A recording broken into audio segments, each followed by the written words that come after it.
వాక్య ధ్యానం కోసం మత్తయి సువార్త 5వ అధ్యాయం,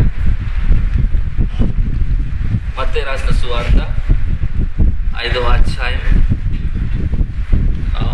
11 నుంచి కొన్ని మాటలు చదువుకుందాం. 11, 12, 13 నుంచి చదువు. ఇంకా కొద్ది కింద నుంచి 14 నుంచి. సారీ. మీరు లోకమునకు వెలుగై ఉన్నారు. కొండ మీద నుండి పట్టణము మరుగై ఉండనేరదు. మనుషులు దీపమును వెలిగించి కొంచెం కింద పెట్టరు, కానీ అది ఇంటి నుండి వారందరికీ వెలిగించుటకై దీపస్తంభం మీదనే పెట్టుదురు. మనుషులు మీ సత్క్రియలను చూచి పరలోకమందున మీ తండ్రిని మహిమపరచినట్లు వారి ఎదుట మీ వెలుగు ప్రకాశింపనీయుడి. చాలు. వీళ్ళ యొక్క వాక్య భాగంలో మనం చూసినట్లయితే మరి యేసు ప్రభువారు సాక్షాత్తుగా ఆయన యొక్క మాటలు జ్ఞాపకం చేస్తున్నట్లుగా మనం చూస్తూ ఉంటున్నాం. చూడండి, ఇక్కడ మనం చూసినట్లయితే యేసు ప్రభువారు ఆయన యందు విశ్వాసం ఉంచి వారందరికీ కూడా దేంతో పోలుస్తున్నారు చెప్పండి? మీరు లోకమునకు వెలుగై ఉన్నారు అని చెప్పి వెలుగుతో పోలుస్తున్నట్లుగా మనం చూస్తున్నాం. రెండవ మాట అన్నాడు కదా, దీపము అంటున్నాడు. అనగా దీపముతో పోలుస్తున్నట్లుగా మనం చూస్తున్నాం. అనగా మీరు దీపము వెలిగించి దాని మంచం కింద కొంచెం కింద పెట్టరు, కానీ ఇల్లంతటికి వెలిగించినట్లుగా అది దీపస్తంభం మీదనే పెడతారు అంటున్నాడు. కిందికి వచ్చిన తర్వాత ఆయన సెలవిచ్చిన మాట ఏంటంటే, మనుషులు మీ సత్క్రియలను చూచి పరలోకమందున మీ తండ్రిని మహిమపరిచినట్లు వారి ఎదుట మీ యొక్క వెలుగును ప్రకాశింపనీయుడి అని చెప్తున్నాడు. ఈ మాటలన్నీ కూడా ఒకే మాటతో యేసు ప్రభువారు సంబోధిస్తున్నట్లుగా మనం చూస్తున్నాం. ఆయన సంబోధించే మాట ఏంటంటే వెలుగును గురించి మాట్లాడుతూ ఉన్నట్లుగా మనం చూస్తుంటున్నాం. విశ్వాసి యొక్క జీవితాన్ని కూడా మీరు లోకమునకు వెలుగై ఉన్నారు, లేదా మీరు దీపముతో పోల్చబడ్డారు, లేదా సత్క్రియలతో పోల్చబడినట్లుగా దేవుని యొక్క వాక్యాన్ని బట్టి మనం గ్రహించాలి. చూడండి, ఇక్కడ చూసినట్లయితే యేసు ప్రభువారు ఏమంటున్నారు చెప్పండి? యేసు ప్రభువారు ఏమంటున్నారు? యేసు ప్రభువారు లోకమునకు వెలుగైనట్లుగా మనం చూస్తున్నాం. యేసు ప్రభువారే సాక్షాత్తుగా చెప్పిన మాట ఏంటంటే, నేను లోకమునకు వెలుగై ఉన్నాను అని చెప్పారు. లోకమునకు వెలుగై ఉన్నాను అని చెప్పినట్లుగా మనం చూస్తున్నాం. కాబట్టి యేసు ప్రభువారు వెలుగైంచినారు కాబట్టి ఆయన నమ్మిన బిడ్డల్ని కూడా వెలుగుమయముగా చేయడానికి ఆయన ఎల్లప్పుడూ సంసిద్ధుడిగా ఉంచినట్లుగా మనం చూస్తున్నాం. కాబట్టి యేసు ప్రభు వెలుగైంచినాడు కాబట్టి ఆయన విశ్వాసం ఉంచి వారందరూ కూడా ఆ వెలుగును వారి జీవితాల్లో పొందుకున్నటువంటి వారై ఆ వెలుగును తీసుకుని మనం ఏంటంటే ఈ లోకంలో ప్రకాశించేటువంటి వారంగా ఉండాలని చెప్పి దేవుడు కోరుతూ ఉంటున్నాడు. చూడండి, మనం ఆలోచన చేసినట్టయితే మరి సూర్యుడు ఉంటున్నాడు, చంద్రుడు ఉంటున్నాడు. సూర్యుడు ఏంటంటే స్వయం ప్రకాశిని, కానీ చంద్రుడు స్వయం ప్రకాశిని కాదు. కానీ చంద్రుడు కూడా చాలా వెలుతురిస్తాడు. ఎక్కడి నుంచి వస్తుంది? చంద్రుడిలో ఉన్నటువంటి వెలుతురు ఎక్కడి నుంచి వస్తుంది? సూర్యుడిలో ఉన్నటువంటి వెలుగు తీసుకుని ఆ చంద్రుడు ఏం చేస్తాడనమాట, భూమి మీదకి ఆ వెలుగును ప్రసరింప చేస్తూ ఉంటాడు. అదే రీతిగా ఒక విశ్వాస జీవితం కానీ సంఘం అనేటువంటిది కానీ విశ్వాసి కానీ యేసు ప్రభులో ఉన్నటువంటి వెలుగును మనం స్వీకరించి యేసు ప్రభులో ఉన్నటువంటి వెలుగును పొందుకొని ఆ వెలుగును ఈ భూలోకం మీదకి మనం ప్రకాశింప చేసే వారంగా మనం ఉండాలని దేవుడు కోరుతూ ఉంటున్నాడు.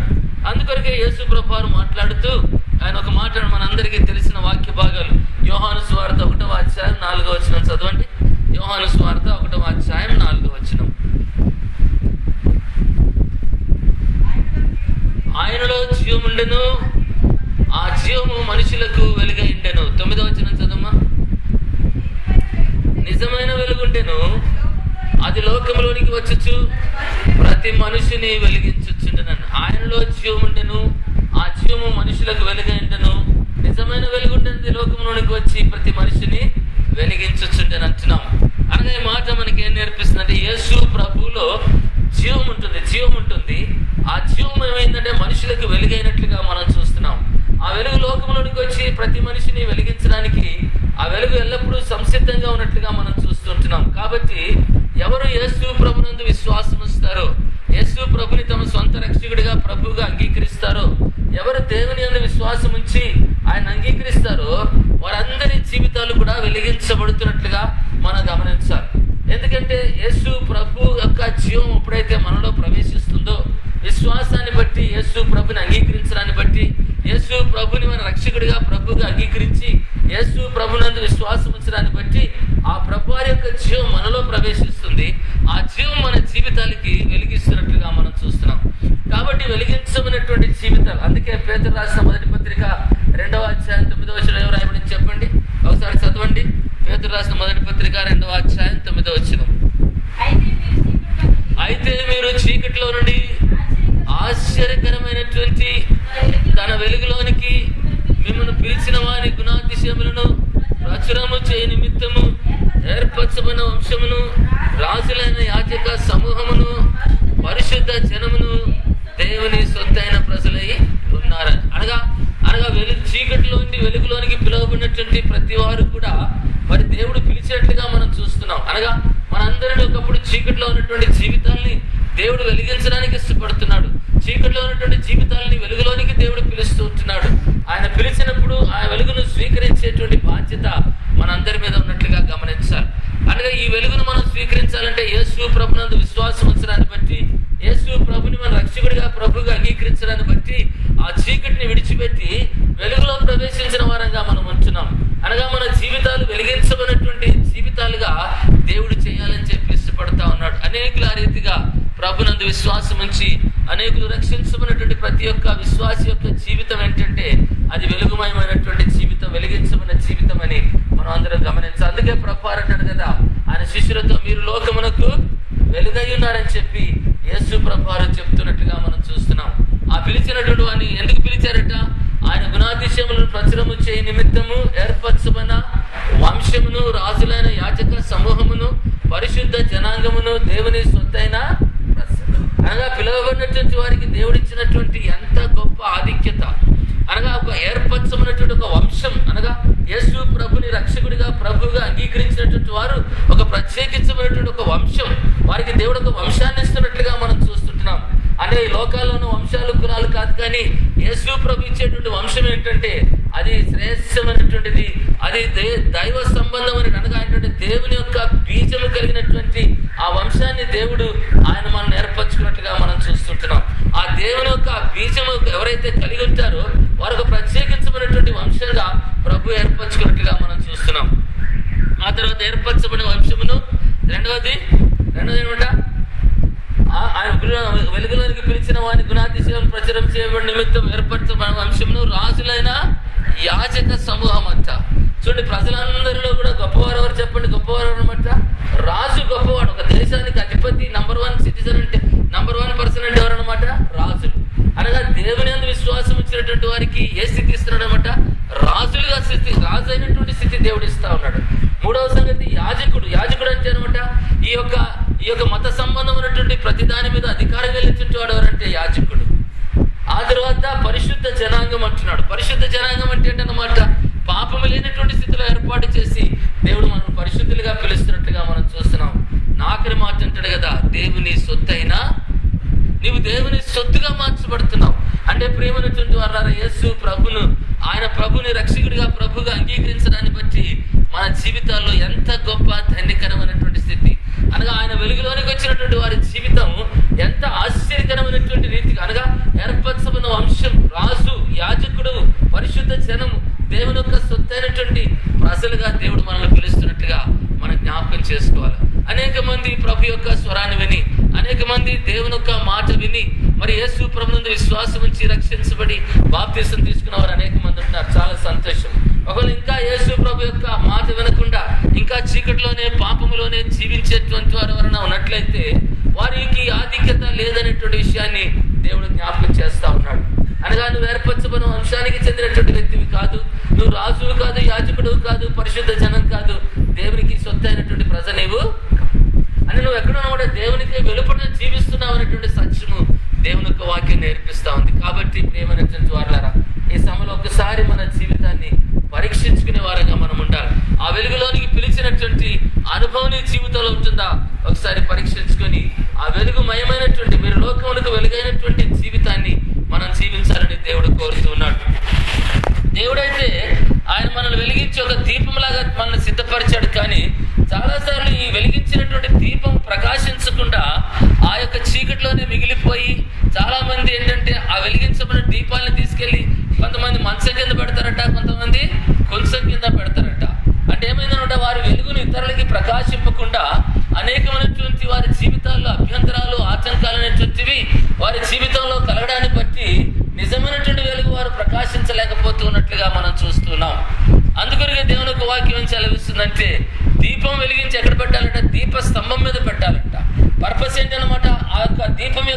సమస్య ఏంటన్నమాట, అనేకులకి వెలిగించేటువంటి జీవితాన్ని ప్రతి విశ్వాసి కలిగి ఉండాలని చెప్పి దేవుడు కోరుతూ ఉన్నాడు. అనగా వెలిగించబడిన నీ జీవితం అనేకులకి వెలిగించేదిగా ఉండాలని దేవుడు కోరుతూ ఉంటున్నాడు. మరి ఆ రీతిగా వెలుగుమయమైనటువంటి జీవితం జీవించాలనుకున్నట్లయితే మొట్టమొదటిగా యేసు ప్రభునందు విశ్వాసం ఉంచి ఆయనను ప్రభువుగా రక్షకుడిగా స్వీకరించి ఆ జీవాన్ని నీ హృదయంలో కలిగి ఉన్నప్పుడు నీ జీవితం వెలిగించబడుతూ ఉంటుంది. ఆ తర్వాత రెండవ మాట మనం చూద్దాం. చూడండి, ఆ యోహాను సువార్త 8వ అధ్యాయం 12వ వచనం చదవండి. యోహాను సువార్త 8వ అధ్యాయం 12వ వచనం. మరలా యేసు, నేను లోకమునకు వెలుగై ఉన్నాను, నన్ను వెంబడించువాడు చీకటిలో నడవక జీవపు వెలుగు కలిగి ఉండునని వారితో చెప్పాను. రెండవ సంగతి చూడండి, వెలిగించబడినటువంటి జీవితాలు ప్రభులో కొనసాగుతూ ఆ వెలుగు నీ జీవితంలో కలిగి ఉండాలనుకున్నట్లయితే, వెలుగుమయమైనటువంటి జీవితాన్ని కలిగి ఉండాలనుకున్నట్లయితే, నిత్యము నీ వెలుగు ప్రకాశిస్తూ ఉండాలనుకున్నట్లయితే యేసు ప్రభువారు కొన్ని మాటలు చెప్తున్నాడు. ఆ వెలుగు మన జీవితాలు ఎల్లప్పుడూ కూడా ప్రకాశించేటువంటి వెలుగుగా ఉండాలనుకున్నట్లయితే, యేసు నన్ను వెంబడించేవాడు ఎట్లా ఉంటాడంటే, చీకటిలో ఉండక వాడు ఏమై ఉంటాడంట, జీవపు వెలుగు కలిగినటువంటి వాడై ఉంటాడట. ఆయన వెంబడించేటువంటి అనుభవం మనం కలిగి ఉండాలి. అనగా నీ వెలుగు ఎల్లప్పుడూ ప్రకాశిస్తూ ఉండాలనుకున్నట్లయితే, నీ వెలుగు ఇతరులు చూడాలనుకున్నట్లయితే, నీ వెలుగు ద్వారా ఇతరులు ఆకర్షించబడాలనుకున్నట్లయితే, నీ జీవితంలో చేయగలిగింది ఏంటంటే అన్ని సమయాల్లో ప్రభు వైపు చూస్తూ, ఆయన వైపు చూస్తూ నీ యొక్క జీవితాన్ని ఆయన వెంబడిస్తూ ఉండాలని చెప్పి దేవుడు కోరుతూ ఉన్నాడు. చాలా మంది రక్షించబడిన తర్వాత వారు దేవుని వెంబడించేవారుగా ఉండరు, దేవునికి దూరస్తులుగానే జీవిస్తూ ఉంటారు. చాలా మంది జీవితాల్లో కొంతమంది అనుకుంటారు నేను వెలిగించబడ్డాను అనుకుంటారు, కానీ వారి జీవితాల్లో వెలుగు కనబడకుండానే మిగిలిపోతూ ఉంటారు. అనగా వారి జీవితాల్లో చీకటి జీవితాలే కనబడుతుంటాయి, కానీ నిజంగా వెలిగించమనేటువంటి వారి జీవితం ఎక్కడుంటుందంటే ఆయన యేసు ప్రభుని వెంబడించేవారుగా వారు ఉంటారని చెప్పి దేవుని యొక్క వాక్యము సెలవిస్తాం. కాబట్టి మొట్టమొదటిగా దేవుడిచ్చిన వెలుగును ప్రకాశింపచేస్తూ ఆ వెలుగులో మనం జీవిస్తూ ఉండాలి. ఆ వెలుగు ప్రకాశిస్తూ ఉండాలంటే ఆ వెలుగును మనకు అనుగ్రహించినటువంటి యేసు ప్రభుని ఎల్లప్పుడూ కూడా వెంబడించే వారంగా మనం ఉండాలని దేవుడు కోరుతూ ఉంటున్నాడు. కనుక వెలుగులో మనం ప్రకాశిస్తూ ఎల్లప్పుడూ కూడా ఆయనకు మహిమ తెచ్చే వారంగా ఉండాలనుకున్నట్లయితే మనం జీవితంలో యేసు ప్రభుని వెంబడించే వారంగా ఉండాలి. ఆ తర్వాత రెండవ మాట మనం చూద్దాం. చూడండి, ఈ వెలుగును కంటిన్యూ చేస్తూ ఈ వెలుగులోనే మనం జీవిస్తూ ఉండాలనుకున్నట్లయితే యోబు గ్రంథం 22వ అధ్యాయం 21వ వచనం నుంచి కొన్ని మాటలు చదవండి. యోబు గ్రంథం 22వ అధ్యాయం 21వ వచనం చదవండి. ఆయనతో సహవాసము చేసినడలా మీకు సమాధానము కలుగును, అలాగను నీకు మేలు కలుగును. ఆయన నోటి ఉపదేశములను నువ్వు అవలంబించుచు ఆయన మాటలన్నీ హృదయంలో ఉంచుకునేలా, సర్వశక్తిని వైపు నువ్వు తిరిగినట్లా, నీ గుడారములో నుండి దుర్మార్గమును దూరముగా తొలగించినట్లా నువ్వు అభివృద్ధి పొందేదవు. మంతిలోని బంగారమును ఏతిరాలలో ఓపిరి సువర్ణమును పారవేయము. అప్పుడు సర్వశక్తుడు నీకు అపరంజిగాను ప్రశస్తమైన వెండిగాను ఉండును. అప్పుడు సర్వశక్తిని యందు నీవు ఆనందించెదవు, దేవుని తట్టు నీ ముఖమును ఎత్తెదవు. నీవు ఆయన యందు ప్రార్థన చేయగా ఆయన నీ మనవి ఆలకించును. నీ మొక్కుబడులను నీవు చెల్లించెదవు. మరియు నీవు దేనినైనను యోచన చేయగా అది నీకు స్థిరపరచబడును. నీ మార్గముల మీద వెలుగు ప్రకాశించును అంటున్నాడు. ఎన్ని పనులు చేయాలంటండి ఇక్కడ? దేవుని యొక్క వెలుగులో మనం జీవిస్తూ వెలుగును కొనసాగించుకుంటూ మరి వెలుగులో మనం బ్రతుకుతూ ఉండాలి అనుకున్నట్లయితే మొట్టమొదటిగా దేవునితో సహవాసం చేసిన వారంగా మనం ఉండాలి. ఎవరు దేవునితో సహవాసం చేస్తారో వారి జీవితాలు వెలిగించబడినటువంటి జీవితాలు. అందుకే మనం దేవుని యొక్క వాక్యంలో 1 యోహాను 1వ అధ్యాయం 7వ వచనం ఏమంటాడు? ఆయనతో కూడా వెలుగులో నడిచేడలా ఆయనతో సహవాసము కలగవారం అగుతాం అంటాడు. అనగా దేవుని యొక్క వెలుగులో నడుచుకున్నప్పుడు దేవునితో సహవాసం కలిగిన వారంగా ఉంటాం. కాబట్టి ప్రియులారా, మన జీవితాలు ఎల్లప్పుడూ కూడా వెలుగుమయమై ఆ వెలుగు ఇతరులకి ప్రకాశించేటువంటి వెలుగు జీవితాల్ని మనం కలిగి ఉండాలనుకున్నట్లయితే మనం దేవునితో సహవాసం చేసిన వారంగా మనం ఉండాలి. రెండవది ఏంటనమాట, ఆయన నోటి ఉపదేశమును అవలంబించే వారంగా ఉండాలి. ఆయన మాటలను హృదయంలో ఉంచుకోవాలి. ఆ తర్వాత గుడారములో ఏం చేయాలంటే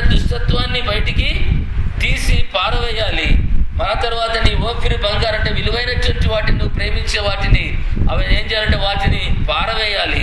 అప్పుడు సర్వశక్తుడైన దేవుడు నీకు సువర్ణముగాను, ఎట్లుంటే ప్రశస్తమైన అపరంజిగాను వ్యక్తిగా ఉంటాడు. ఆయన నీ ప్రార్థన ఆలకిస్తాడు. ఆయన నీ త్రోవలన్నీ కూడా వెలుగుమయము చేసేటువంటి వాడని దేవుని యొక్క, ఎంత చక్కగా దేవుని యొక్క వాక్యంలో అనగా దేవునితో సహవాసం చేసి దేవుని మాటకు లోబడేటువంటి వారి జీవితాలు ఎల్లప్పుడూ వెలిగించమన్న జీవితాలుగా ఉంటాయనేటువంటి సత్యము దేవుని యొక్క వాక్యము సెలవిస్తూ ఉంటుంది. దేవుని యొక్క వాక్యం సెలవిస్తూ ఉంటుంది. ఒకసారి మన జీవితాల్ని మరి జ్ఞాపకం చేసుకుంటే ఎంతవరకు దేవునిలో మనం సాగిపోతుంటున్నాం, ఎంతవరకు దేవుని యొక్క వెలుగును ప్రకాశింపచేసే వారంగా ఉంటున్నామా? మరి నిజంగా రక్షించబడ్డా మనం అందరం కూడా రక్షించబడి మరి ఆయన యొక్క మరణ పునరుద్ధానంలో ప్రతి వారం కూడా మనం పాలిభాగస్తులుగా ఉంటూ మరి ఆయన సంధికి వచ్చి ఆరాధిస్తున్నటువంటి సమయాల్లో ఈ యొక్క మధ్యాహ్న కాల సమయంలో ప్రభువారు వేసే ప్రశ్న ఏంటంటే, ఎంతవరకు నీ వెలుగు ప్రకాశిస్తూ ఉంటుంది అనేటువంటి ఒక మాట దేవుడు మనతో మాట్లాడుతున్నాడు. ఆయన వెలుగులో మనం సాగిపోవాలనుకున్నట్లయితే మన జీవితంలో ఎన్నప్పుడు కూడా ఆయనతో సహవాసం చేసిన వారంగాను, ఆయన మాట గైకొనేటువంటి వారంగాను, మన హృదయంలో ఆయన యొక్క ఉపదేశములను హృదయంలో భద్రపరుచుకున్న వారంగా ఉండాలి.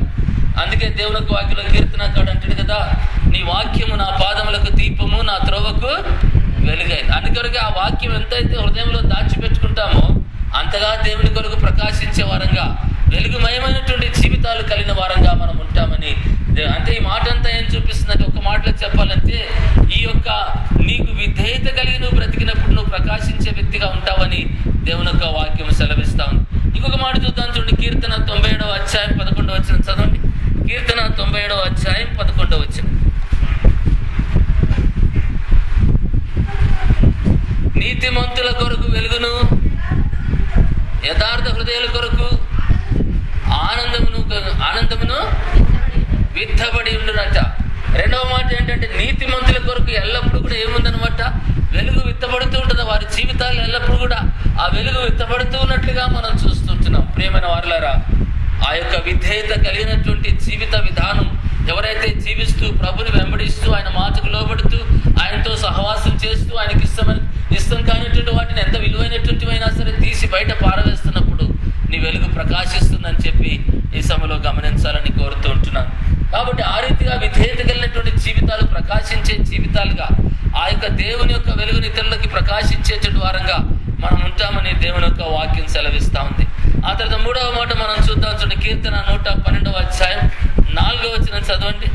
కీర్తన 112వ అధ్యాయం, యథార్థవంతులకు చీకటిలో వెలుగు కూర్చున్నట్టు. యథార్థవంతులకి ఏముందని చెప్పండి, యథార్థవంతుల యొక్క జీవితంలో ఎల్లప్పుడూ కూడా వెలుగుమయమైనటువంటి జీవితం వారు జీవిస్తారనేటువంటి విషయాన్ని దేవుని యొక్క వాక్యము సెలవిస్తూ ఉంటుంది. వెలుగుమయమైనటువంటి జీవితం జీవించేది అనగా ఆ యొక్క యథార్థత అనేటువంటిది మన జీవితాలకి వెలుగును కలిగించేటువంటిది అనేటువంటి విషయం మన జ్ఞాపకం. కాబట్టి మన జీవితాలు ఎల్లప్పుడూ కూడా ఏంటంటే యథార్థత కలిగినటువంటి వారంగా జీవించాలి. కానీ విచారకరమైన సంగతి ఏంటంటే, చాలాసార్లు మన యథార్థతను పోగొట్టుకునే వారంగా ఉంటాం. మన జీవితాల్లో ఊరికి అబద్ధాలు చెప్పేటువంటి స్వభావం మానవ స్వభావం. రక్షించబడిన తర్వాత, దేవుని ఎరిగిన తర్వాత కూడా అబద్ధాలు చెప్పేటువంటి అలవాటు చాలా మంది జీవితాల్లో పోతుంది. అబద్ధం అనేటువంటిది చీకటి అంటాను, ఎందుకంటే అది సాతాను సంబంధమైనటువంటి. కానీ ప్రియమైనటువంటి వారులారా, దేవుడు కోరేది ఏంటంటే, నీ జీవితంలో యథార్థత కలిగి ఉన్నప్పుడు నీ జీవితంలో వెలుగు పుడుతుందని చెప్పి జ్ఞాపకం చేసుకోవాలి. జీవితంలో యథార్థత కలిగి ఉండాలి, మాటలో యథార్థత కలిగి ఉండాలి, ప్రవర్తనలో యథార్థత కలిగి ఉండాలి, మనం చేసేటువంటి పనుల్లో యథార్థత ఉండాలి. ఎవరికైనా మేలు చేయడం అనేటువంటి దాంట్లో యథార్థమైనటువంటి ఉద్దేశంతో మేలు చేయాలి. ఆ యథార్థత అనేటువంటిది మన జీవితాన్ని వెలిగిస్తుంది అనేటువంటి సత్యము దేవుని యొక్క వాక్యం బోధిస్తూ ఉంటుంది. విధేయతను బట్టి మనం వెలిగించబడతాం, వెలుగును కొనసాగించుకుంటాం. యథార్థతను బట్టి మనం వెలుగును కొనసాగించుకుంటాం. ఆ తర్వాత ఇంకొక మాట చూద్దాం, సామెతల గ్రంథం 4వ అధ్యాయం 18వ వచనం చదవండి. సామెతల గ్రంథం 4వ అధ్యాయం 18వ వచనం.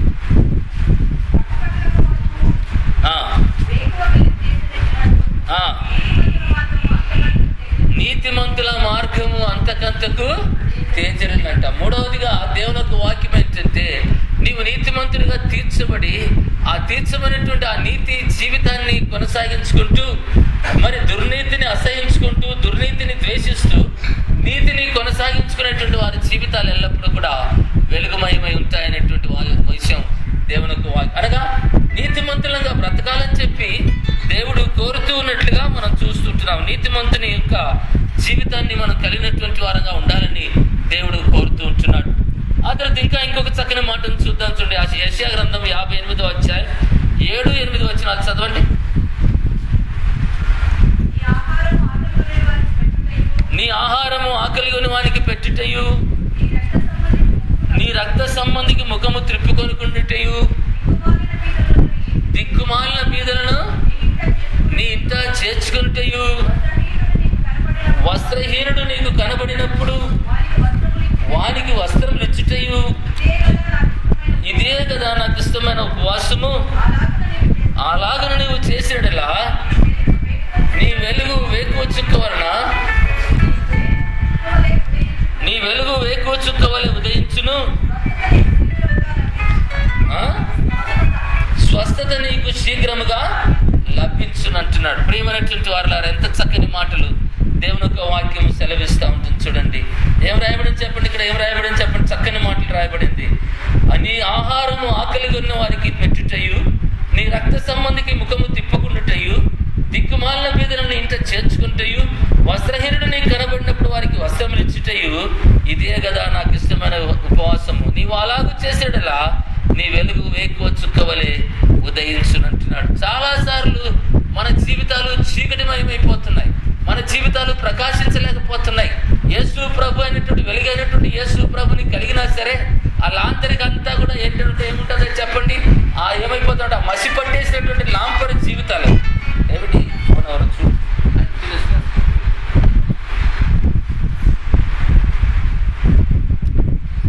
కనుక ఆ రీతిగా ఏంటంటే ఆ మసిపూసినటువంటి దీపాల్లాగా మన జీవితాలు మిగిలిపోతున్నాయి. కారణం ఏంటంటే మన జీవితంలో ఈ యొక్క కార్యాలు జరగట్లేదు. ఏం జరగట్లేదట? ఆకలిగా ఉన్న వారికి మనం ఏం చేస్తున్నాం చెప్పండి, ఆహారము పెట్టట్లేదు, వస్త్రహీనుడికి వస్త్రాలు ఇవ్వట్లేదు, లేకపోతే దిక్కుమాలినటువంటి వారిని బీదలను మన ఇంట్లో చేర్చుకోవట్లేదు. ఇంకా భయంకరం ఏంటంటే చాలా మంది జీవితాల్లో రక్త సంబంధికి ముఖాన్ని త్రిప్పివేసుకునేటువంటి వారు చాలా మంది వచ్చినారు. ప్రియమైనటువంటి వారులారా, ఈ యొక్క మాట మన జ్ఞాపకం పెట్టుకోవాలి. ఎందుకు మనం ప్రకాశించలేకపోతున్నామంటే మన జీవితాల్లో ఈ యొక్క సహోదర ప్రేమ లేకపోవడాన్ని బట్టి మన యొక్క జీవితాలు ప్రకాశించలేకపోతున్నాయని ఈ సమయంలో మనం జ్ఞాపకం చేసుకోవాలి. ఎంత చక్కని మాట దేవుని యొక్క వాక్యం సెలవిస్తుంది చూపండి. ఎవరైనా ఆకలిగా ఉన్నటువంటి వారు వస్తే వెంటనే ఆహారం పెట్టాలి. చూడండి, చాలాసార్లు అనేక మంది మన ఇంటికి వస్తూ ఉంటారు. వారిలో చాలా మందికి ఒకవేళ పేదవారు వచ్చారనుకోండి, వెంటనే మనం ఏం చేయాలి చెప్పండి. వెంటనే వారికి ఏం చేయాలా? వారికి మొట్టమొదటిగా ఆతిథ్యం చేయాలి. మన జీవితాల్లో ఆతిథ్యం చేయాలి అంటే వారికి వెంటనే ఒకవేళ అవసరమైతే భోజనం సిద్ధంగా ఉంటే వారికి పెట్టేసి తర్వాత నువ్వు చేసుకుని తినచ్చు. లేకపోతే నీకు చేత కాకపోతే, వంట చేయకపోతే ఒక 30 రూపాయలు ఇస్తే ఒక మంచి మీల్ వస్తుంది. ఆ మీల్ తీసి తెప్పించి పెట్టచ్చు. ఏంటంటే దేవుని యొక్క వాక్యం ఆకలిగా ఉన్న వారికి ఆహారం, మరి ముఖ్యంగా పేదలు బీదవారైనటువంటి వారు. ఒకవేళ వారిని ఆ రీతిగా పంపించేస్తే వచ్చి మనం ఏంటంటే వాళ్ళు వెళ్ళిపోతారు. కానీ నిజమైనటువంటి ప్రేమ, నిజమైనటువంటి వెలుగు ప్రకాశించాలంటే మన జీవితంలో ఏంటంటే ఆ కార్యం మనం తప్పక చేయాలి. ఇంటికి వచ్చినటువంటి వారికి భోజనం పెట్టి వారిని పంపించాలి. మరి ముఖ్యంగా పేదలు బీదవారైనట్లయితే ఇంకా ఎక్కువ ప్రేమతో వారిని ప్రేమించే వారంగా మనం ఉండాలి. వారికి ఎక్కువ విలువ మనం ఇవ్వాలి. చాలా గొప్పవారు వస్తే ఆ గొప్పవారు ఏం చేస్తారు చెప్పి, గొప్పవారికి అయితే మనం చాలా మర్యాద చేస్తాం. చాలా మర్యాద చేసేసి వారికి అన్ని రకాలుగా ఏంటంటే వెంటనే వెళ్ళిపోయి కష్టపడేసి చేసేసి మంచి టేబుల్ మీద భోజనం పెడతాం. కానీ పేదవారు వస్తే ఏం చేస్తాం చెప్పండి, అంతగా మనం పట్టించుకోలేము.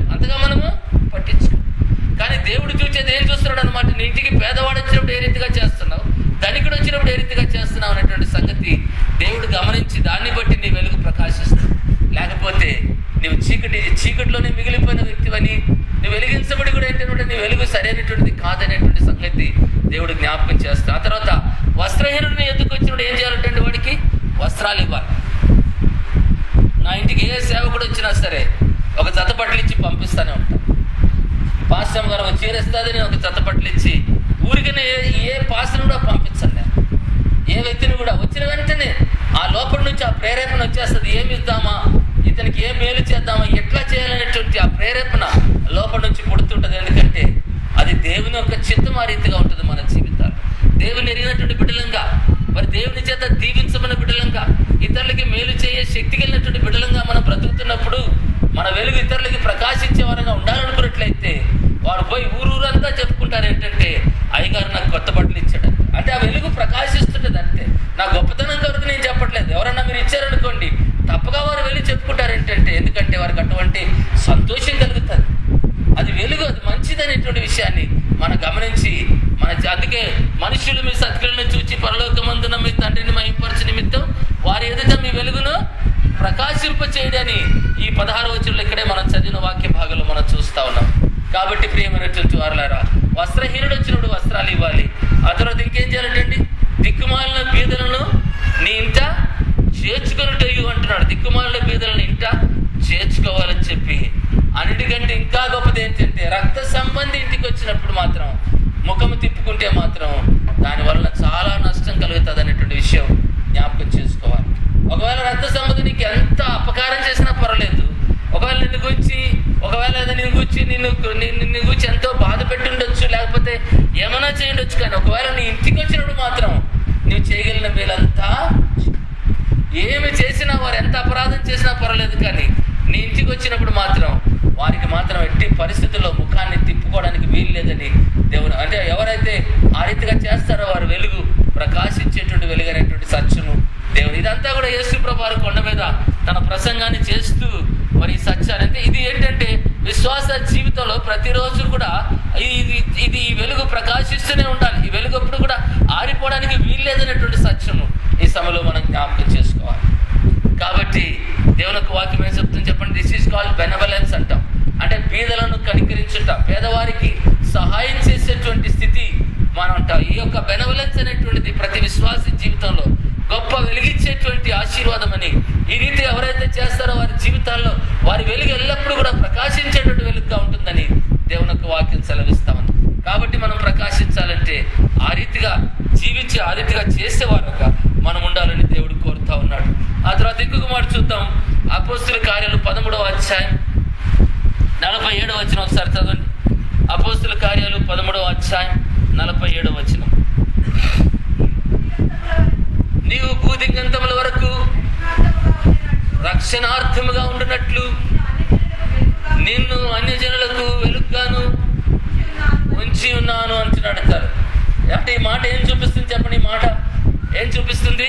ఎవరైతే రక్షణ సువార్తను ప్రకటించేటువంటి వారుగా ఉంటారో, మరి ఎవరైతే రక్షణ సువార్తను అనేకులకి తీసుకుని వెళ్ళి మరి భూదిగంతల వరకు కూడా రక్షణ సువార్తను ప్రకటించేటువంటి వారి యొక్క జీవితం ఎట్లుంటుందంట, వారిని ఆయనను వెలుగుగా అనగా ఆ సువార్త మన జీవితాన్ని వెలిగించేటువంటిది. ఎందుకంటే సువార్త ప్రకటించడాన్ని బట్టి యేసు ప్రభు యొక్క జీవము అనేకుల యొక్క హృదయాల్లోనికి ప్రవేశిస్తుంది. అనేకులు జీవింపబడతారు కాబట్టి వారు నిత్య జీవాన్ని పొందుకునేటువంటి వారు, కాబట్టి ఆ జీవం వెలుగైనటువంటి జీవితం, కాబట్టి ఆ వెలుగుమయమైనటువంటి జీవితంలో వారు వెలిగించబడినటువంటి వారుగా ఉంటారు. కాబట్టి సువార్త పరిచర్య చేసేటువంటి వారు, వెలుగును వెదజల్లేటువంటి వారు సత్యము ఈ వాక్య భాగాన్ని బట్టి మనం నేర్చుకోవాలి. ఎంతమంది సువార్త కొరకు వారి జీవితాన్ని సమర్పించుకున్న వారు ఉన్నారు? ఎంతమందికి సువార్త చెప్పాలని ఆశ ఉంటుంది చెప్పండి? అనేక దినాల నుంచి నేను ఎంతో మందిని ప్రోత్సాహపరుస్తూ ఉంటాను, కానీ అనేక మంది సువార్త ప్రకటించడానికి రోజు వెనక్కి వెళ్ళిపోతా ఉన్నారు, రోజుకి వెనక్కి వెళ్ళిపోతా ఉన్నారు. ప్రియమైనటువంటి వాళ్ళరా, స్వతహా మన జీవితాల్లో వెలిగించమన్నటువంటి వెలుగును కప్పిపెట్టుకోవడానికి వీలు లేదు. ఆ వెలుగైనటువంటి సువార్తను ఇతరులకు అందించేటువంటి బాధ్యత మనందరి మీద ఉన్నట్లుగా దేవుడు జ్ఞాపకం చేస్తూ ఉన్నాడు. ఆ స్త్రీలు కావచ్చు, పురుషులు కావచ్చు, యవనస్తులు కావచ్చు, పెద్దలు కావచ్చు, చిన్నలు కావచ్చు, తప్పగా నువ్వు సువార్త ప్రకటించే బాధ్యత నీ మీద ఉన్నట్లుగా ఈ సమయంలో గమనించాలి. నువ్వు ఆ రీతిగా ప్రకటించడాన్ని బట్టి నీ వెలుగు ప్రకాశిస్తుంది అనేటువంటి సత్యము దేవుని యొక్క వాక్యము సెలవిస్తూ ఉంటుంది. ఎంతమంది మరి దేవుని యొక్క సువార్త ప్రకటించడానికి తీర్మానం ఏం చేయాలి చెప్పండి? ఏ రీతిగా ప్రకటించగలుగుతావు చెప్పండి? ఏ రీతిగా ప్రకటించగలుగుతావు? అరే నాకు వాక్యం చెప్పడం అంటే నాకు భయం అంటే, సరే కొన్ని పత్రికలు తీసుకోండి, ట్రాక్స్ తీసుకోండి, ట్రాక్స్ తెచ్చుకొని సంపాదించుకోండి. ట్రాక్స్ ఒకవేళ నిజంగా మీరు చేస్తారంటే నేను తెచ్చి పెడతాను. మందిరంలో మొన్నటి వరకు చాలా ట్రాక్స్ ప్రింట్ చేయించి పెట్టాను. ఇక్కడ పాస్టర్లు అందరూ వచ్చి తీసుకుని వెళ్ళిపోయారు. మరలా కావాలంటే మరలా ప్రింట్ చేయిస్తాం. వారానికి కొన్ని ట్రాక్స్ తీసుకెళ్ళి ఒక 100 ట్రాక్స్ మీరు డిస్ట్రిబ్యూట్ చేయండి, సువార్త అందించండి, మీ వెలుగు ప్రకాశిస్తుంటుంది. అంటే నీ లోపల ఎప్పుడైతే ఆ కోరిక మండుతూ ఉంటుందో, ఆ సువార్త భారం పెరుగుతుంటుందో, నీ జీవితం వెలిగించబడిన జీవితంగా అది వెలుగుతూ ఉన్నట్టుగా మనం చూడాలి. ఎంతకాలం వినేవారంగా ఉంటాం, చేసేవారంగా మనం లేకపోతే చాలా మన జీవితాలు నష్టకరమైన పరిస్థితులు ఉంటున్నాయనేటువంటి విషయాన్ని గమనించాలి. ఆ తర్వాత ఆఖరికి ఇంకొక మాట చూద్దాం. చూడండి, ఆ న్యాయాధిపతుల్లో ఒక మాట ఉంది. 5వ అధ్యాయం 31 వచనం చదవండి. న్యాయాధిపతులు 5వ అధ్యాయం 31 వచనం. యెహోవా నీ శత్రువులందరూ అలాగనే నశించెదరు, ఆయనను ప్రేమించువారు బలముతో ఉదయించు సూర్యుని వలె. ఎవరటండి? ఎవరు బలయించి ఉదయించే సూర్యుని వలె ఎవరుంటారట? ఆయనను ప్రేమించువారు, దేవుణ్ణి ప్రేమించేటువంటి వారు. దేవుని ప్రేమించువారు బలమైన ఉదయించే సూర్యుని వలె ఉంటారట. సూర్యుని తేజస్సు ఎంత గొప్పది అంటే అంత గొప్ప తేజస్సు కలిగినటువంటి వారే, అంత గొప్ప తేజస్సు వెలుగుతో నువ్వు వెలిగించమైనటువంటి జీవితాన్ని కలిగినటువంటి వ్యక్తిగా ఉంటావు. ఎప్పుడైతే నువ్వు దేవుణ్ణి ప్రేమిస్తావు. దేవుని ప్రేమించడం నేర్చుకోవాలి. ఎంతమంది దేవుని ప్రేమిస్తున్నారు చెప్పండి? ఎంతమంది దేవుని ప్రేమించేవారు ఉన్నారు? ఎంతమంది దేవుని ప్రేమిస్తున్నారు? అందరూ అంటారు కదా, మేమంతా దేవుని ప్రేమిస్తున్నాం, అందుకే చర్చికి వచ్చాము అంకలంట. అంతేనా? దేవుని ప్రేమించడం అంటే ఏంటి చెప్పండి? ఆయన ఆజ్ఞలను గైకొనుటయే ప్రేమ. ఆయన ఆజ్ఞలను గైకొనుటయే ప్రేమ అంటాం. ఆయన మాట వినడమే ప్రేమ. నిజంగా ఒక తండ్రిని కుమారుడు ప్రేమిస్తే తండ్రి చెప్పిన ప్రతి మాటకి కుమారుడు విధేయత చూపిస్తాడు. నీవు నీ తండ్రిని ప్రేమిస్తే, నీ పరలోకపు తండ్రిని ప్రేమిస్తే ఆయన మాటలన్నిటికీ విధేయత చూపిస్తాం.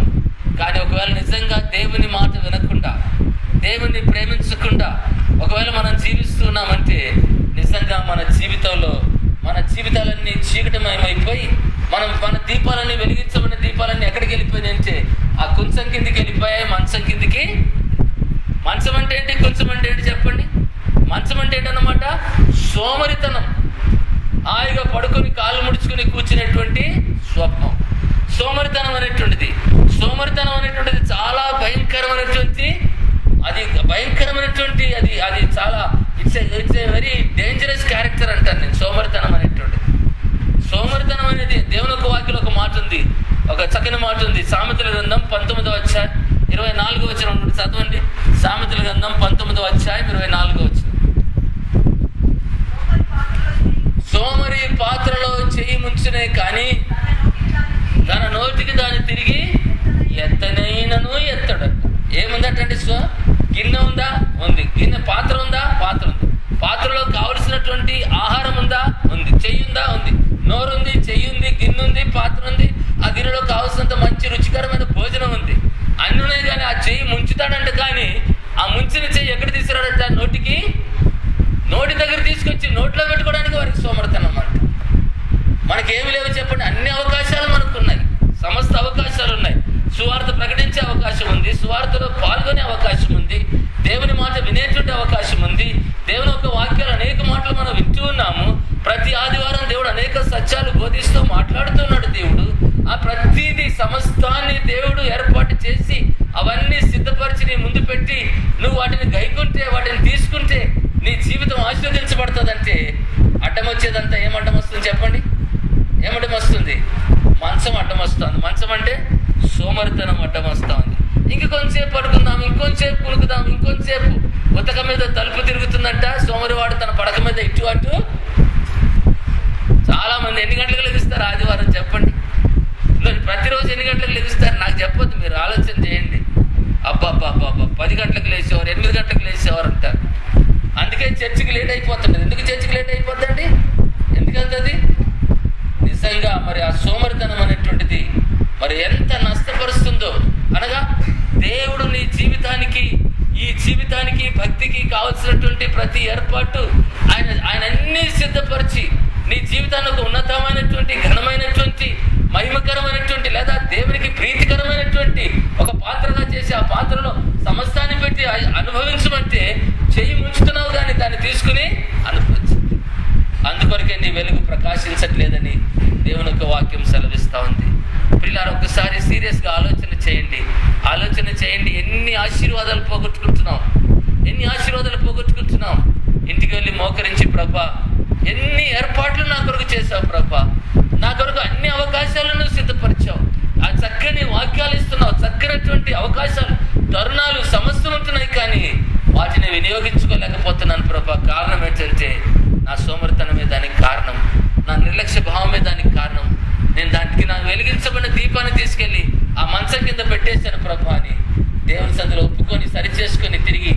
దీపాన్ని తీసుకొచ్చి దీపస్తంభం మీద పెడితే అనేకులకి వెలుగుమయమైనటువంటి దీపంగా దేవుడు దాన్ని చేయాలని చెప్పి కోరుతున్నాడు. రెండవ మాట, కుంచం కింద పెడతారట. కుంచం అంటే ఏంటి చెప్పండి? మెజర్ అంటే ఏంటన్నమాట? బిజినెస్. చాలా మంది ఏంటంటే బిజినెస్ లో బిజీ అయిపోతారు. వారి బిజినెస్ లో ఏమున్నాయి? ఏం బిజినెస్ అనమాట? చాలా బిజినెస్ అంటే రోజు they have to execute so much of business. అంటే ఆఫీస్కి వెళ్ళాలి, రావాలి, తర్వాత ఆఫీస్లో పని చేయాలి, లేకపోతే ప్రైవేట్ బిజినెస్, గవర్నమెంట్ బిజినెస్, రకరకాలైనటువంటి ఈ దీంట్లో మునిగిపోయి వాళ్ళు ఏం చేస్తారనమాట? వాళ్ళు ఏం చేస్తారు చెప్పండి? చాలాసార్లు దేవుణ్ణి మర్చిపోయేటువంటి స్థితి కనపడతాం. ప్రియమైనటువంటి వారలారా, చాలా మంది ఆదివారాలు ఏం చేస్తారు చెప్పండి? ఆదివారాలు ఏం చేస్తున్నారు? బిజినెస్. ఏం బిజినెస్ అనమాట? మరి చాలా మంది ఏంటంటే నేను చూశాను కదా, వారు ఏం చేస్తారంటే ఆదివారం రోజున ఏం చేస్తారంటే ఏదైనా బిజినెస్ ఉంటే బిజినెస్ చేస్తూ ఉంటారు, లేకపోతే ఆఫీసులకి వెళ్ళే వాళ్ళు కొంతమంది ఉంటారు, డ్యూటీలు వేసుకుని వెళ్తారు ఆఫీస్కి ఆదివారాలు కొంతమంది. లేకపోతే కానీ మరి ఈ మధ్య ఏమైపోయింది, కాలేజెస్ స్కూల్స్లో ఏమైపోయింది చెప్పండి? ఆదివారాలు ఏంటనమాట? వారికి ఏంటనమాట? ఆదివారాలు ట్యూషన్లు పెట్టేస్తూ ఉన్నారు. రాకపోతే వాళ్ళు బెదిరిస్తూ ఉన్నారు. తల్లిదండ్రులు కూడా ఏమైపోతున్నారు? పిల్లల్ని స్కూల్కి అంటే కాలేజీకి అంటే దేవుని సంధి కంటే గొప్పతనం అయిపోతారు. కానీ ప్రియమైనటువంటి వారులారా, ఒకరోజు మా ఏజీకి చెప్పాను నేను. మా ఏజీ అన్నాడు కదా ఒకసారి, Livingston don't go to church on Sunday, you come and work అన్నాడు. నేను వెంటనే చెప్పాను కదా, my skipping the church does not arise under any circumstances అని చెప్పాడు. స్ట్రైట్ చెప్పేటప్పటికి వెంటనే షేక్ అయిపోయి వెంటనే ఓకే యూ కెన్ గో అని పంపించేసాడు. ఏజీ కాదు, ఎవరన్నా రాజు వచ్చినా, ప్రైమ్ మినిస్టర్ వచ్చినా సరే ఆదివారాన్ని గౌరవించే వారంగా మనం ఉండాలి. మొన్న ఈ మధ్య నేను ఒక ఇంటికి విజిట్ చేస్తూ ఉంటే ఒక బ్రదర్ చెప్తా ఉన్నాడు, తన సెల్ ఫోన్ ఆదివారం స్విచ్ ఆఫ్ చేసి, బిజినెస్లో ఉన్నారు, సెల్ ఫోన్ స్విచ్ ఆఫ్ చేసేస్తారు. ఎవరు వచ్చినా సరే ఆదివారం మాత్రం సెల్ ఫోన్ పలకదు. ప్రియమైనటువంటి వారులారా, అటువంటి తీర్మానం మనం చేసుకోవాలి. దేవుడు గణపరుస్తాడు. దేవుని కొరకు మా చిన్ను చదివేటప్పుడు వాడు ఆదివారం పెట్టేవాడు. మేము వెళ్ళిన తర్వాత ఏంటమ్మా చదువు కంటే దేవుడు గొప్ప అన్నాడు. మాకు చదువు కంటే దేవుడే గొప్ప అని చెప్పాడు. ప్రియమైనటువంటి వారులారా, దేవుని యొక్క సన్నిధిలో ఆ కొంచెం ఏంటంటే దేవుడు ఆశీర్వదిస్తే ఎవడు కూడా, ఏ నరుడు కూడా మనల్ని కానీ మన బిడ్డల్ని కానీ ఆపేటువంటి వాడు ఎవడు కూడా భూమి మీద లేడండి. దేవుడు దీవిస్తే మనం ఎల్లప్పుడూ దీవించమన్న వారమే, ఫినిష్డ్ అంతే. దాన్ని ఎవ్వడు కూడా ఆపలేడు ఈ భూమి మీద. కనుక దేవుని అందు మనం ఉండి దేవుని గణపరిచే వారంగా ఉన్నప్పుడు ఆ వెలుగు మన జీవితాల్లో ప్రకాశించేటువంటి వారంగా మనం ఉండాలని దేవుడు కోరుతున్నాడు. కాబట్టి ప్రియమైన వారులారా, ఆ రీతిగా మీ వెలుగును ప్రకాశింపనీడి. దీపం వెలిగించి ఎక్కడ పెట్టాలంట? దీపస్తంభం మీద పెట్టాలంట. దీపస్తంభం మీద పెట్టడాన్ని బట్టి అనేకులు ఆ వెలుగును చూసి ఏమైతే చెప్పండి? అందరూ ఆ వెలుగు దగ్గరికి ఆకర్షించబడతారనేటువంటి సత్యం. అనేకులు ఆ యొక్క వెలుగైనటువంటి యేసు ప్రభుని ఎరిగినటువంటి వారుగా ఉంటామని చెప్పి దేవుని యొక్క వాక్యం సెలవిస్తూ ఉంది. సమయం లేదు కానీ దేవుని యొక్క వాక్యంలో మనం చూస్తే వెలిగించబడినటువంటి వెలుగులో జరిగేటువంటి కార్యాలు ఏమున్నాయి చెప్పండి? వెలుగులో ఆరాధన జరుగుతున్నట్లుగా దేవుని యొక్క వాక్యం, అనగా వెలుగు ఎవరిలో ఉంటుందో వారు ఏం చేస్తారట? వెలుగులో ఆరాధన, దేవుని ఆరాధించేటువంటి ఆ యొక్క స్థితి, అనగా ఆ యొక్క ఆరాధించేటువంటి వారంగా మనం ఉంటామని దేవుని యొక్క వాక్యం సెలవిస్తుంది. ఆ వెలుగున్నప్పుడు ఏంటంటే మనం పని చేసుకునేటువంటి వారంగా ఉంటాం. వెలుగున్నప్పుడే మనం దేవుని మన పనులు చేసుకునే వారంగా ఉంటాం. అది లోక సంబంధమైనది కానీ దైవ సంబంధమైనటువంటిది కానీ. అందుకే make hay while sun shines అంటారు. Make hay while sun shine అంటే వెలుగుండగానే మనం ఏం చేయాలి చెప్పండి? మన పనులన్నీ కూడా ముగించుకోవాలి. అంటే పని చేయడానికి వెలుగు ఎంతైనా అవకాశంగా ఉన్నట్లుగా మనం చూస్తున్నాం. ఆ తర్వాత యుద్ధము చేయడం అనేటువంటిది దాదాపుగా చీకట్లో చేయరు, కానీ ఎక్కువగా వెలుగులో ఉన్నప్పుడే యుద్ధం చేస్తూ ఉంటారు. అందుకే దేవుని యొక్క వాక్యం ఏంటంటే సూర్యుడు అస్తమించేంత వరకు ఆ యెహోషువ ఏం చేశాడు చెప్పండి? అస్తమింపకుండా ప్రార్థన చేశాడు. ఎందుకంటే ఆ యుద్ధాన్ని కొనసాగించాలి. యుద్ధాన్ని కొనసాగించిన తర్వాత వారిని ఓడించాలి. కాబట్టి దేవునికి ప్రార్థన చేస్తే ఆ దేవుడు సూర్యుడిని అక్కడే అయ్యాలోన్లో ఒక నాడెల్లా దాన్ని ఆపేసినట్లుగా దేవుని యొక్క వాక్యంలో మనం చూస్తున్నాం. అప్పుడు వారి యుద్ధాన్ని చేసి వారింటే జయించినట్లుగా మనం చూస్తుంటున్నాం. ఆ తర్వాత వెలుగులో నడుచుకోవాలని చెప్పి దేవుని యొక్క వాక్యం సెలవిస్తుంది. వెలుగులో నడుచుకోవాలి. మీరు చూడండి, ఒక మాట చదవండి. ఎఫెసీయులకు రాసిన పత్రిక 5వ అధ్యాయం 8వ వచనం చదవండి.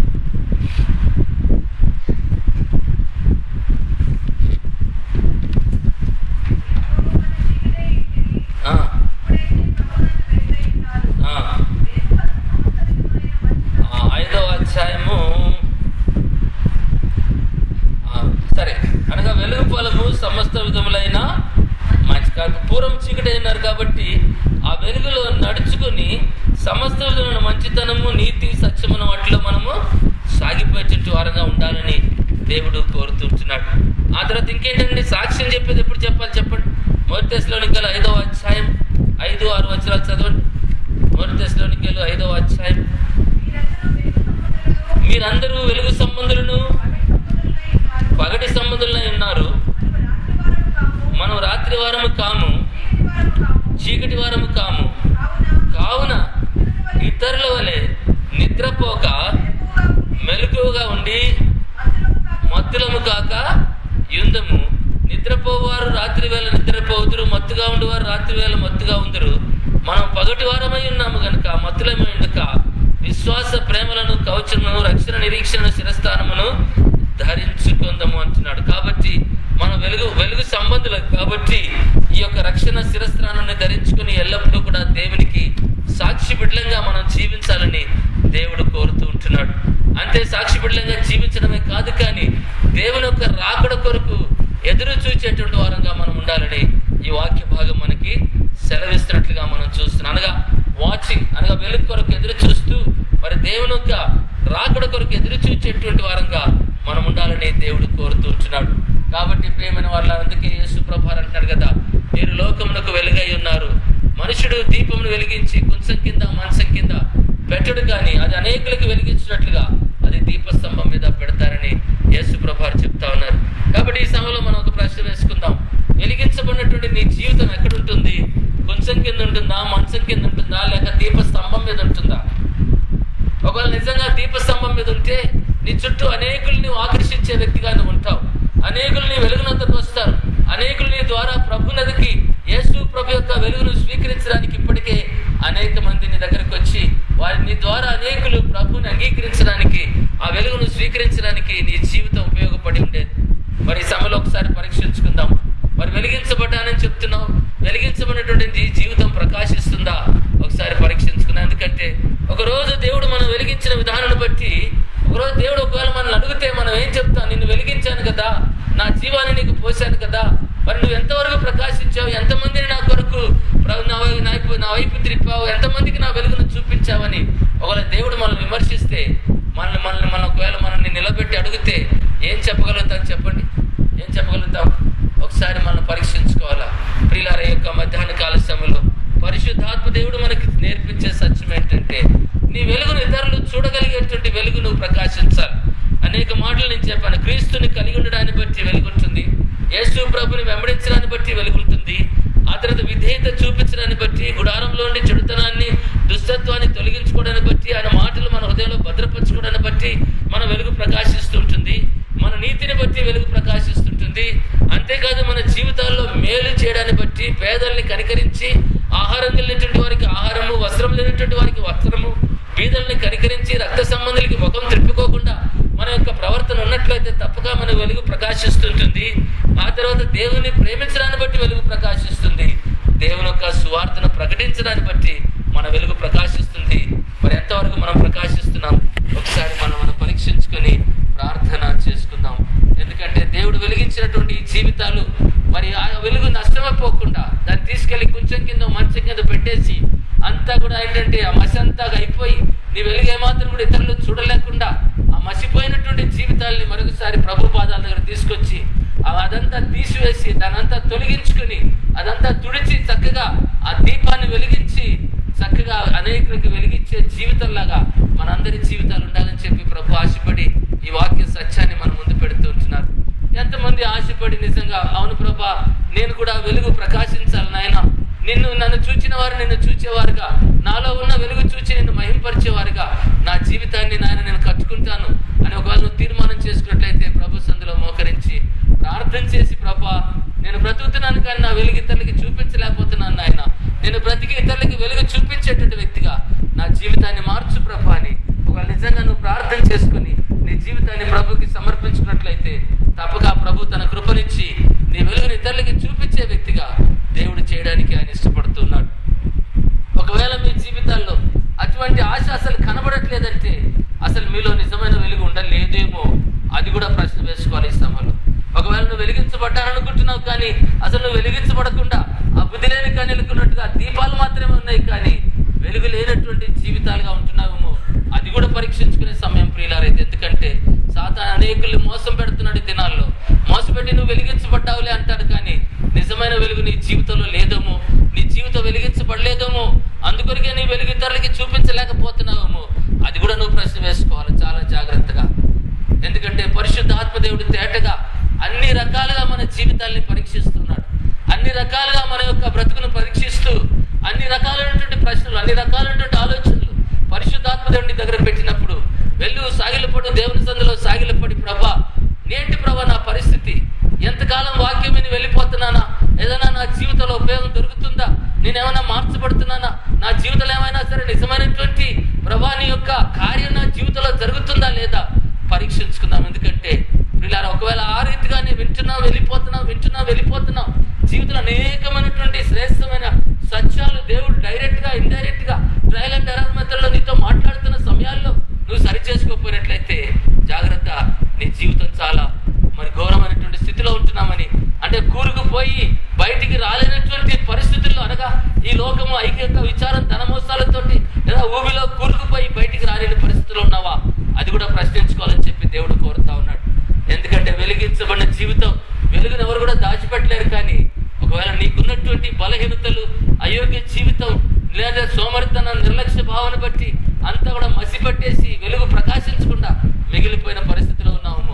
ఒకసారి పరీక్షించుకుని ప్రభు సందులో సాగిలపడి మీ జీవితాల్ని ఇక్కడ కాదు ఇంటికి వెళ్ళిన తర్వాత నిజంగా మీ జీవితాల్లో నిజంగా దేవుని యొక్క అనుగ్రహం పొందుకోవాలనుకుంటే మీరు ప్రార్థన చేసుకొని ప్రభు సందులో మీ జీవితాన్ని మీరు పరీక్షించుకొని చీకటి అయింది ఏదైతే ఉంటే అదంతా కూడా ఆ యొక్క ఆ డార్క్నెస్ అంతా కూడా మీ జీవితంలో తొలగించుకొని మరి దేవుల్లో మీరు సాగిపోవాలని చెప్పి ఎంతో భారంతో ప్రార్థనతో ఈ మాట మీకు తెలియజేస్తా ఉన్నాను. కనుక అటువంటి కృప, అటువంటి మంచి చక్కని వెలుగుమయమైనటువంటి జీవితాలు మీ అందరికీ